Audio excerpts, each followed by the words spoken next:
কলার ধরছে দাদা, কলার ধরছে দেখুন। নেম প্লেটটা সরান, হাতটা সরান। করবো তো, আপনি আমায় মারবেন বলছেন, চালাবেন বলছেন, চালাবেন বলছেন। আমি পার্কিং এ গাড়ি রেখেছি, কি করবেন স্যার?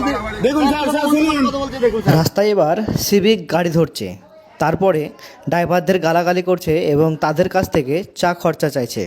এবার আপনারাই বলুন যে একটা গরিব বাচ্চা সাধারণ মানুষের কাছে পয়সা তুলছে কিছু খাওয়ার জন্য, আর একটা সিভিক বা পুলিশ একটা ড্রাইভারের কাছ থেকে টাকা চাইছে চা খাওয়ার জন্য। তফাৎটা কোন জায়গায় রইল? পাড়ালে ওরা করে কথা বলছেন, আপনি পাড়ালে ওরা করে কথা বলছেন, বলছেন খরচা দিতে হয়, জানেন না? দাঁড়ান, যাবেন না, যাবেন না। কৃষি যন্ত্র বেশি লাগছে তো, কৃষি যন্ত্র না দেখ, ওরা ওরা আবার সামনে ফ্যান দিয়ে ঝামেলা করবে।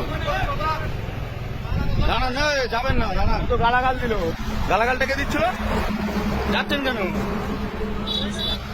যাচ্ছেন কেন? কোন অফিসার আছে দেখবো, কথা বলবো অফিসার। রাস্তায় পুলিশের গাড়ি দাঁড় করিয়ে পুলিশ বা সিভিকরা যদি পথচারীদের কাছে এভাবে টাকা তোলে, তাহলে যদি বিপদে পড়ে তাহলে ওরা ভরসা করবে কাকে? কোন অফিসার আছে? কলার ধরছে দাদা, কলার ধরছে দেখুন। কি করবেন? কলার ধরছেন কেন? ধরতে মানে আগের দিনে ড্রাইভাররা যদি বাড়ি থেকে গাড়ি বের করতো তাহলে সবচেয়ে বেশি ভয় করতো চোর ও ডাকাতদের। আর বর্তমান সময়ে যদি বাড়ি থেকে গাড়ি বের করে তাহলে 10 বার চিন্তা করে যে পুলিশ কোন কোন জায়গায় গাড়ি ধরবে বা কি কি ফাইন করতে পারে এই নিয়ে। তার যদি সমস্ত পেপার ঠিকঠাকও থাকে তারপরও তার কাছে চেয়ে বসে থাকে যে চা খরচার জন্য, যেমন এই ভিডিওতে এমনটাই হয়েছে। আপনি গালাগাল দিলেন কেন?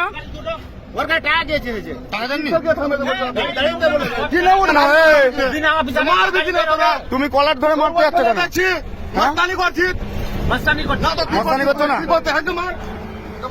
একটা গাড়িতে নেই কোনো পুলিশ, আছে শুধু দুটো সিভিক আর গাড়ির ড্রাইভার, অথচ গাড়িতে লেখা আছে পুলিশ।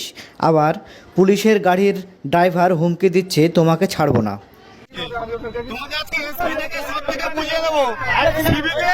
সিভিকের গাড়ি ধরার পারমিশন কে দিয়েছে তোমাকে আজকে বুঝিয়ে দেবো। আমি এসপি অফিসে ফোন করছি।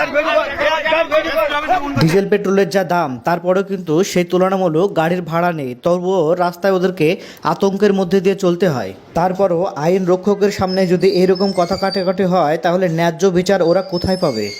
অত্যাচার দাদা, ধান কাটা মেশিন গুলো, কৃষি যন্ত্র মেশিন ধান কাটতে যাবে, এরা মেরে ফেলছে, মেরে ফেলছে। এই দেখুন আমার কলার ধরে, আমার কলার ধরে ও বলছে তোর কানে ফুটে দেবো, তোকে মারবো। আমাকে মারছিলেন, মারুন না, এবার মারুন, এবার মারুন। আপনি মারছিলেন তো, আমার ফোনে রেকর্ড আছে, তোমাকে বলেছি। আমার ফোনে গালাগাল দিয়ে বলছেন ওর ফোনটা কেড়ে নে, তো শালাকে মার, ছোড়ে বাচ্চাকে মার, সব রেকর্ডিং আছে আপনার কথা। যদিও সিভিক ভলেন্টিয়ারের একটু পাওয়ার কম, তাই সে কারণে ওরা কাউকে গালি দিয়ে ওদের রাগটা কমায়। আপনি খুব গালাগাল দিচ্ছিলেন ওখানে, না? আপনি খুব গালাগাল দিচ্ছিলেন, খরচা দিতে হবে আমাকে, সব রেকর্ডিং আছে। ও 72 আসুন, তেরে আসছেন, আসুন, নামটা হাতটা সরান, নেম প্লেটটা সরান, হাতটা সরান। করবো তো, আপনি আমায় মারবেন বলছেন, চালাবেন বলছেন। পুলিশের গাড়ি সেই ড্রাইভারদেরকে ধাওয়া করে, তারপরে ওদেরকে দাঁড় করায়, দাঁড় করানোর পরে বলে যে তোদেরকে কেলাবো। গাড়ি জগতে ড্রাইভারদের সঙ্গে যদি এরকম ব্যবহার করে এরা, তাহলে এদের সাথে ওনারা কিরকম ব্যবহার করবে? আমি পার্কিং এ গাড়ি রেখেছি, কি করবেন স্যার? দেখুন স্যার, স্যার শুনুন, দেখুন স্যার, আপনি কথা বলুন না। আপনাদের এসপি অফিসে ফোন লাগিয়ে দিত, আপনাদের ওপর মহলে ফোন লাগিয়েছে তো, আপনি কথা বলুন। পশ্চিমবাংলায় যত গাড়ি চালক আছে, 2 চাকা থেকে 4 চাকা, যত চাকায় হোক না কেন, পশ্চিমবাংলায় যদি গাড়ি চালিয়ে থাকে কেউ বলতে পারবে না যে আমি গাড়ি চালিয়ে শান্তিতে আছি। নেম প্লেটটা ঢেকে রেখেছেন কেন? নেম প্লেটটা ছাড়ুন।